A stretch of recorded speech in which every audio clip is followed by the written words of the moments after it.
than you used to be. You are. You have much more control. He had much more control. He'd have blew up a year, well, about 3 years ago, probably. What now? Oh, yeah, we're in Feel like public. steam come out of his. Oh, no, he didn't care.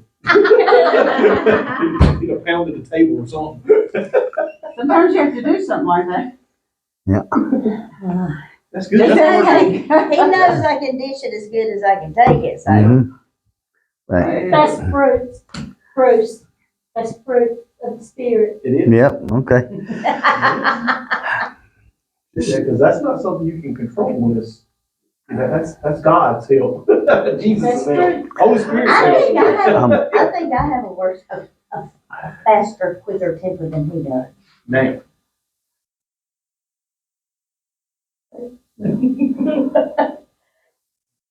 Maybe I need to go to lunch with Jody one day. I gotta open up this.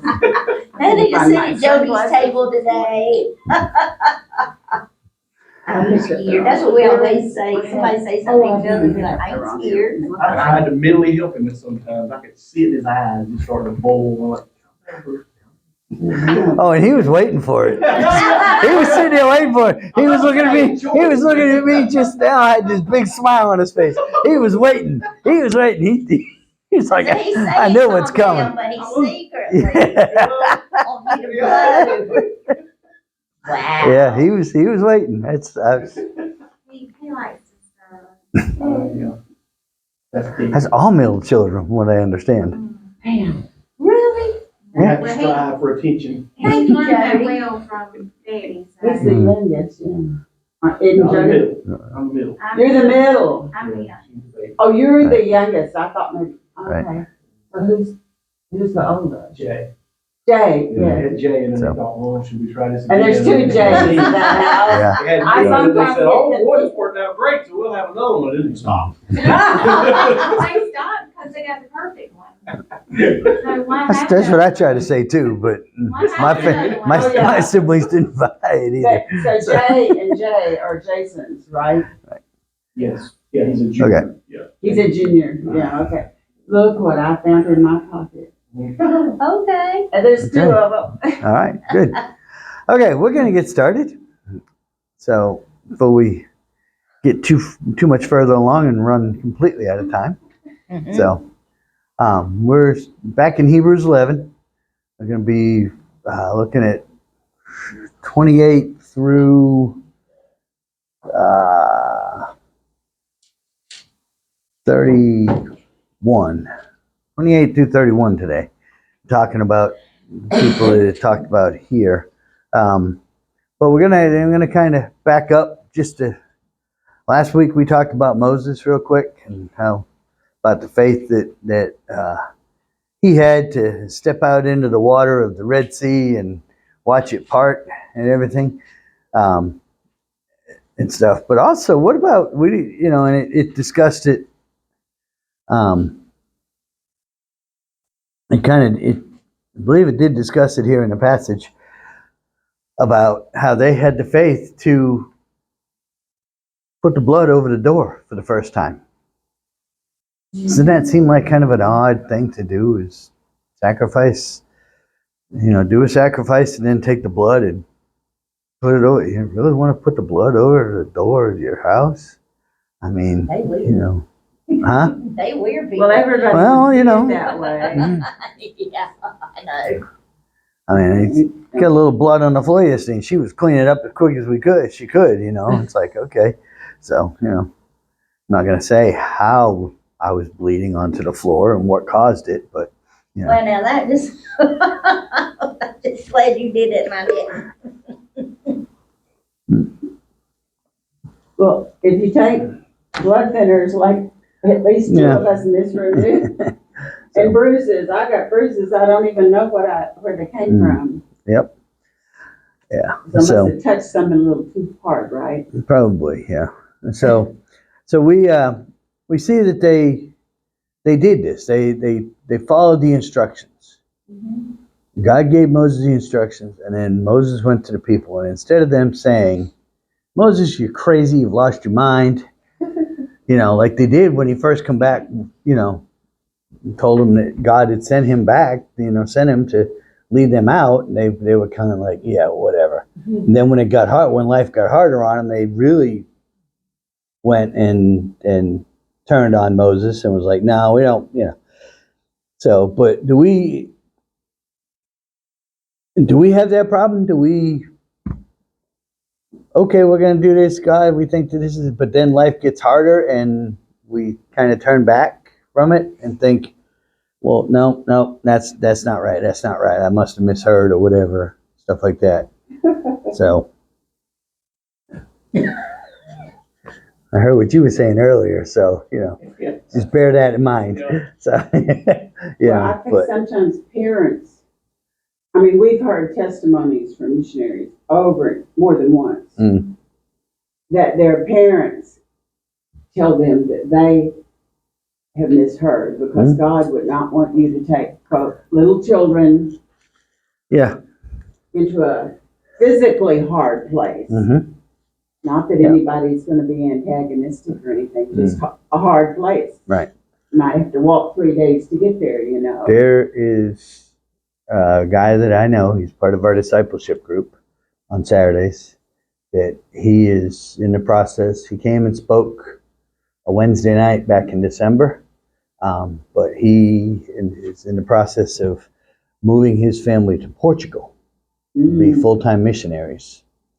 So, and y'all are going to get a chance to hear him because he's going to be here in July filling in, Oh, good. So for the pastor, he'll be here speaking, and I'm sure he'll probably talk about that a little bit. He'll have materials and all that stuff.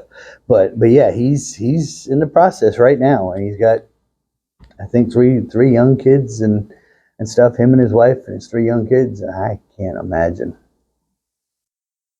that kind of thing,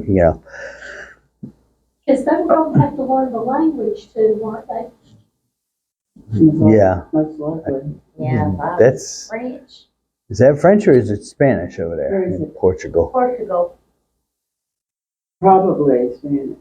I don't Well, know. I don't know. I don't know. So Spain and Portugal in terms of countries. Maybe. Close together. So maybe Maybe they got their own language. Yeah, but yeah, they're gonna have to. Mixture. Yeah, but you're right. They got to learn a language. They got to be able to communicate and the culture and everything, like that. So, it's tough. It's and it takes a lot of faith.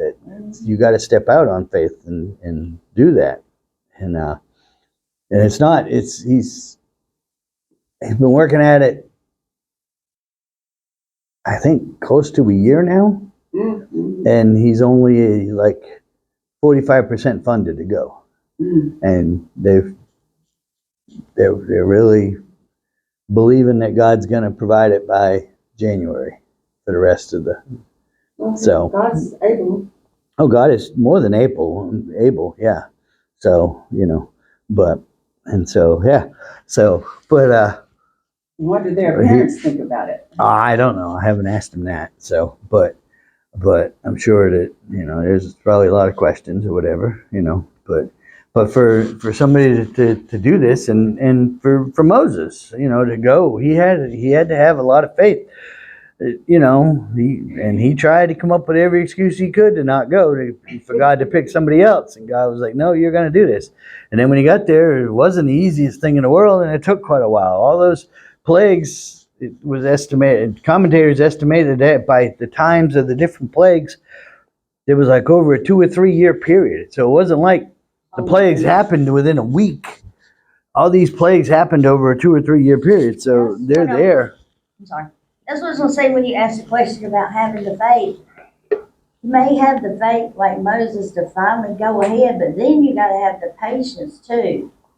So that's a big part of it. And the faith during that waiting period, that patience. Because, it's like, all right, God, I tried. It ain't happening. I'm done. Right. So, exactly. So we gotta see that, and so we see that here, and I don't know that I really got to address that last week, and so I wanted to go back, just kind of mention that we spent a bunch of time on the life of Moses, so I'm not going to dig too deep, but just mention that was, and stuff, and so But, so verse 28. You said 28 through 31, Yeah, let's do 28 and 29 right at the moment. okay? By faith, he kept the Passover and the sprinkling of blood. Oh, well. Go ahead. Yeah. Least who destroyed the firstborn should touch them. By faith, they passed through the Red Sea as by dry land, whereas the Egyptians attempted to do so were drowned. We just Okay. discussed it first. Yeah, we did. We discussed it a little bit first. So, and this is talking about the faith of the children of Israel, Mhm. God's chosen people.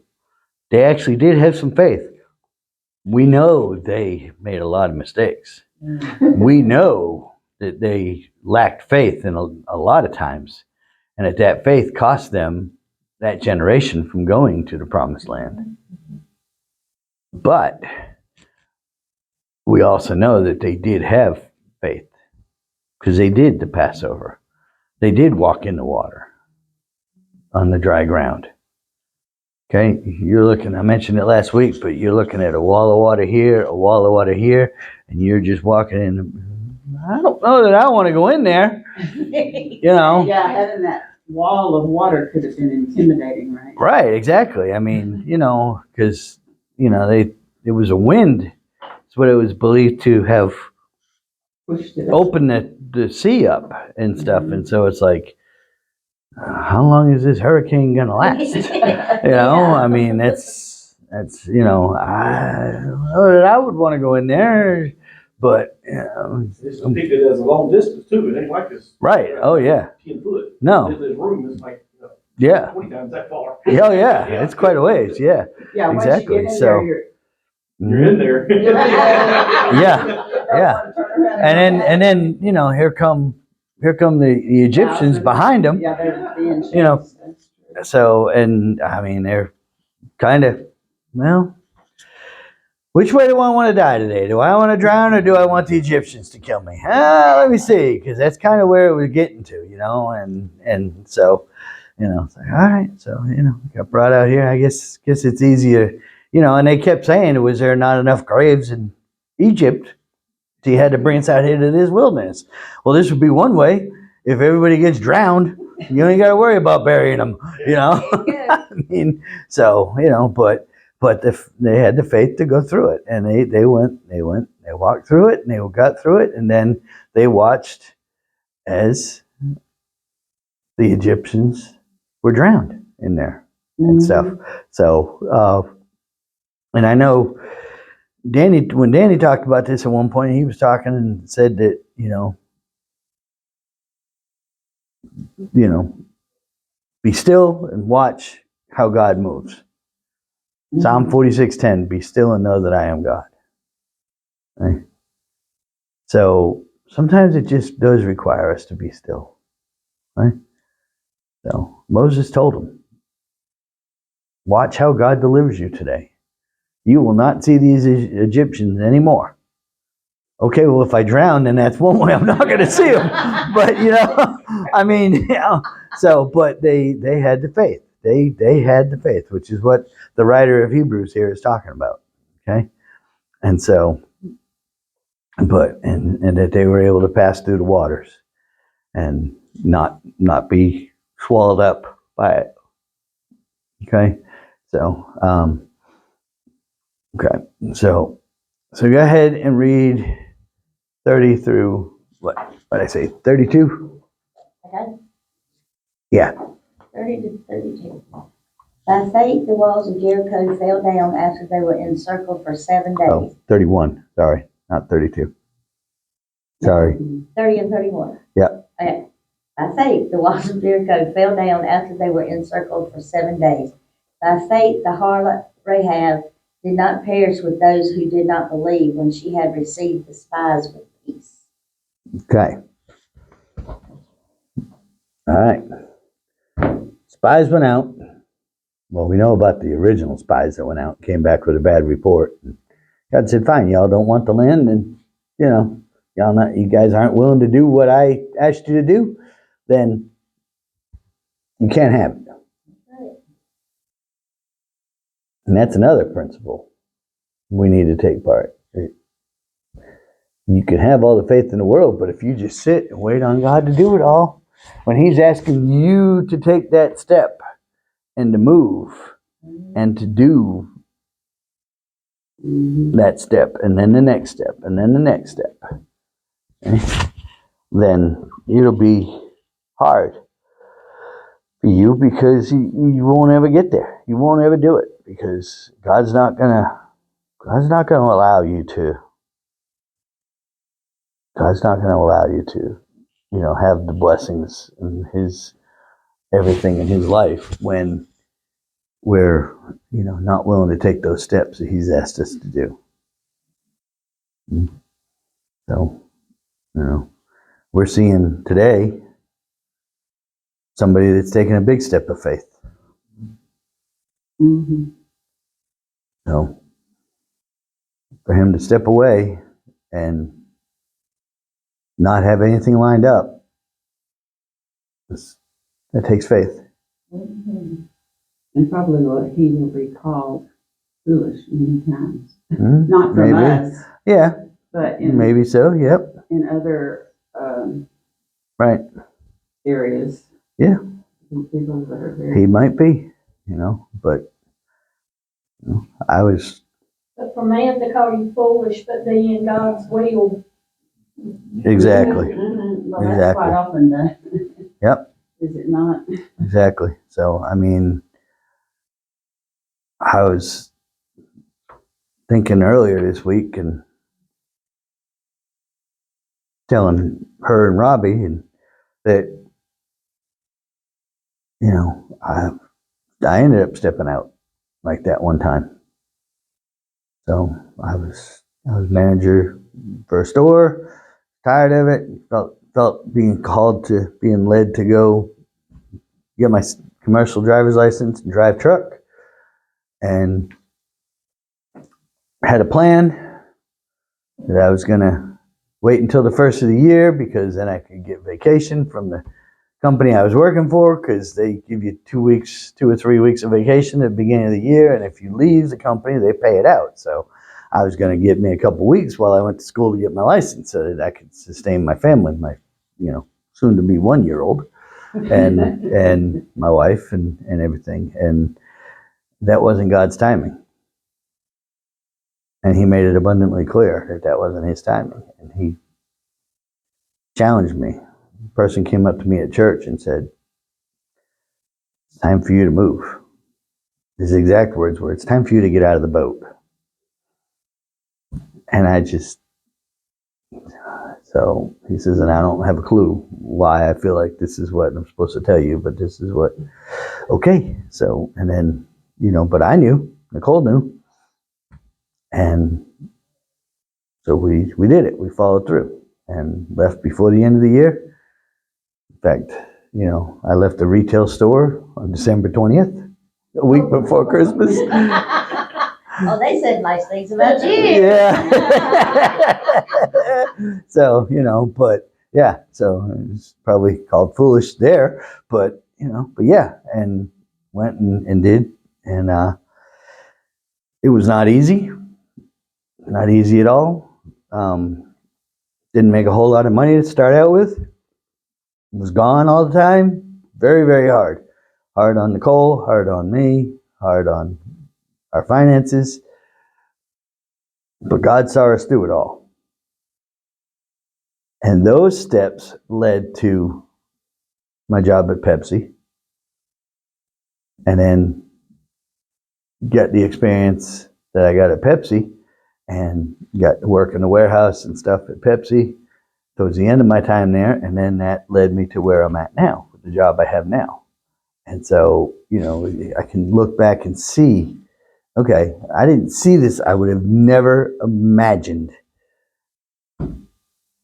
in 2005 that I'd be where I am right now. But God had the plans laid out. But I just had to be faithful to the step. I hate doing that. I really do. I really hate. I want the whole picture, God. Give me the Michelangelo or whatever, Leonardo da Vinci portrait of it so I can see what it's all going to look like at the end. And he says, you don't need that. You don't need that at all. But I want it. So, but he doesn't call us to do that. He calls us to make the one step. And then he'll show us the next step. And that's what they did. They went through the plagues. They came out. Then they got out there to the Red Sea. They stepped into the water. Then, after the generation had died off and Joshua takes over, and God says, all right, it's time to move now. Let's go. So they start going across. But the spies that they sent out, they hadn't moved into the land yet. They just were sending out spies again to check out the land and to see where weaknesses were and all that kind of stuff. And whatever, which is a smart thing to do. Smart thing. It's, you don't want to get into something that but you trust God that He's going to see you through. But still, you want to know what you're getting into. So, as little surprises as possible. So, but, so they're there. They hadn't attacked anybody yet at this point, as far as I can remember from the story, from the way the story goes. They hadn't even really crossed the Jordan yet. The spies came into the land. They got to Jericho. The harlot Rahab saw them, knew what they were there for, protected them, provided for them, gave them an escape. And all she asked for was that her and her family be spared, because she said, I know the Lord is with you, and I know He's going to give you this land. And that's in Joshua 2, if you want to read that. Okay? And then when they did go and start attacking, they went and attacked some of the smaller communities or whatever beforehand, and then got to Jericho. All right, how are we going to take this monstrosity down? Walls so tall and thick that chariots could race on top and everything like that and stuff. And, and you got the Veggie Tales up there throwing down rotten vegetables on the people and, and everything and all this stuff. But all they did, God said, walk around the city one time a day for 6 days. That's harder than going out there and attacking, is it not? Yeah. For an army or... This is the worst battle plan I've ever heard. I mean, but they did it. And then he says, and on the 7th day, you will march around the city 7 times, and you don't make a sound. Nobody says a word. How are you going to keep a million people or whatever it was? And how are you going to keep them all quiet? But and then when I tell you, when you hear the horn blow, everybody shouts the shout of victory.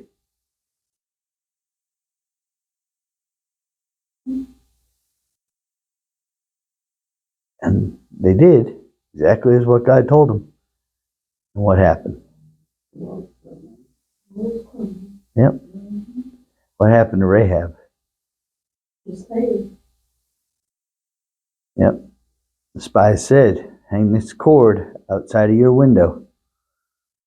She had an exterior of the wall, home in the wall, and hang this cord outside of your window. And anybody that is in this dwelling place with you will be spared.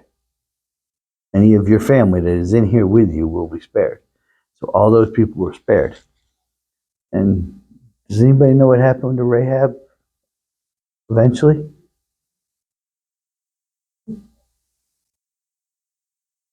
Don't remember? She's listed in Matthew. In the genealogy. Matthew 1:5. The genealogy. Genealogy of Jesus Christ, son of David, son of Abraham. That's in verse 1, but in verse 5,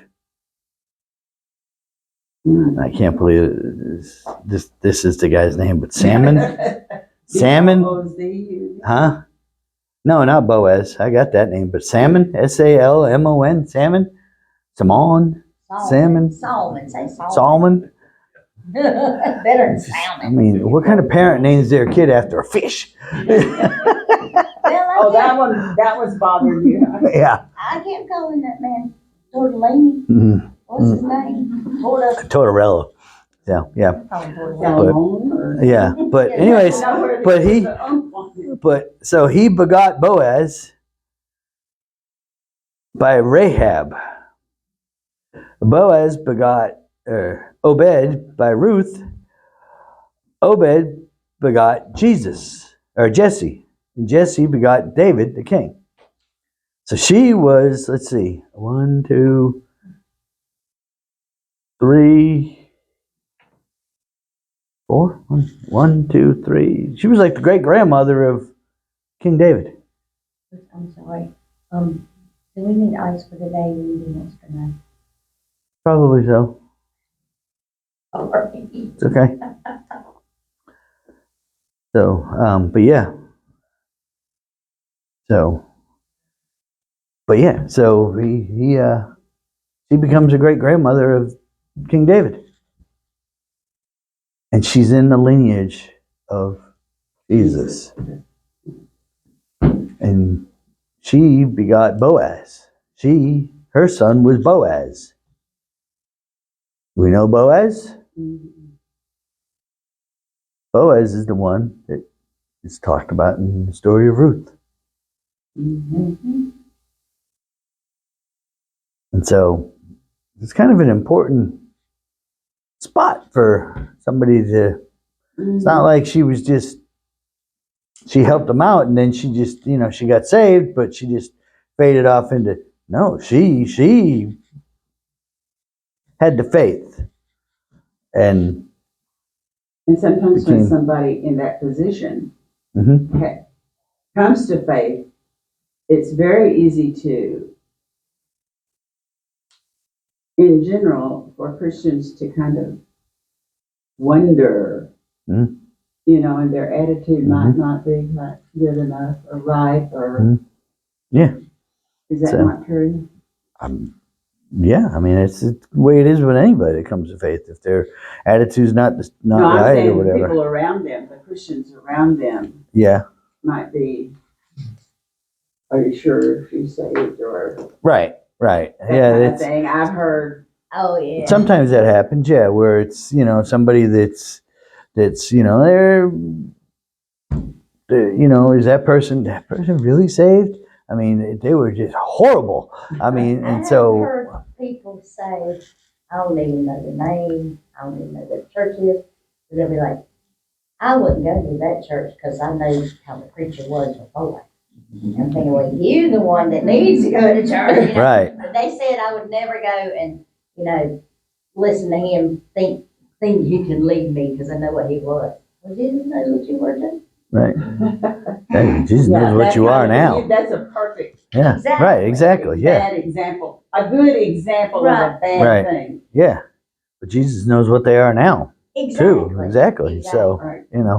but yeah. So here we see the faith that she had that just really, and she's listed here. First of all, she's listed here in Hebrews in the Hall of Faith. She had the faith. I think she's one of 2 women listed in this. Her and Sarah. That's pretty good company too. Mm-hmm. So. But, Sarah had her struggles too. Yeah, oh yeah. And that's the thing. Everybody has their struggles. That's right. Everybody has their struggles. So, just because you have struggles, don't think that you've lost all your faith or that God's not with you or anything like that, because but the important thing is that when we do have struggles and we do screw up like Sarah did and whatever, because we're all human, we repent for it. Get back right. Okay? you know, when we get to the point we talk about David, that'll be, you know, when he comes up in this. I mean, and you know, he made a lot of mistakes. The bad news for him is that his are written in the Bible for everybody to read. That's so. Mine are not. For us. Yeah. Because it Yeah. does, you know. Yeah. You struggle with, I messed up again, I Mhm. messed up again, and I'm not worthy. Which I know none of us really are without Jesus, Right. without his blood. But Mhm. after that, and then you mess up, but when you look at people that, and God loves us all, but Mhm. that he chose for things, and then they messed up so bad. Uh-huh. But it lets you know, I can get back. Yeah. Exactly. So. So it's fortunate for us, his Oh yeah. Right. in here. Yeah. So. Exactly. I think So- a lot of the people in here, the ones that messed up, the Rahabs, the Davids, you got me that series of books. Yeah. You got me a series of books. It's Bad Girls of the Bible. It's 3 different ones. I think those people are in there to remind us that God didn't choose perfect people. He chose everyday people that do Right. mess up, turn them into something like Mhm. he does for us. And like you were Exactly. talking about a while ago, that preacher, I have found a lot of times that somebody that's been in church all their life, they know it, they're used to it. But somebody that lived a really, really rough life, Mm-hmm. and then they come to faith, they have far more faith, truly a lot of times than those that have been in church their whole life. Because Exactly. they've seen truly where I was Mhm. and where I am now. Exactly. Yep. Exactly. Exactly. So I would certainly. I would give it a try. That would not be a reason I would not go. Yeah. Yep. Not at all. I'm Exactly. like you, that would be the ones, if I did know the person was so bad, I would want to go and see how God turned their life around and, you know. Mm-hmm. So, okay. Any other comments or thoughts about this today?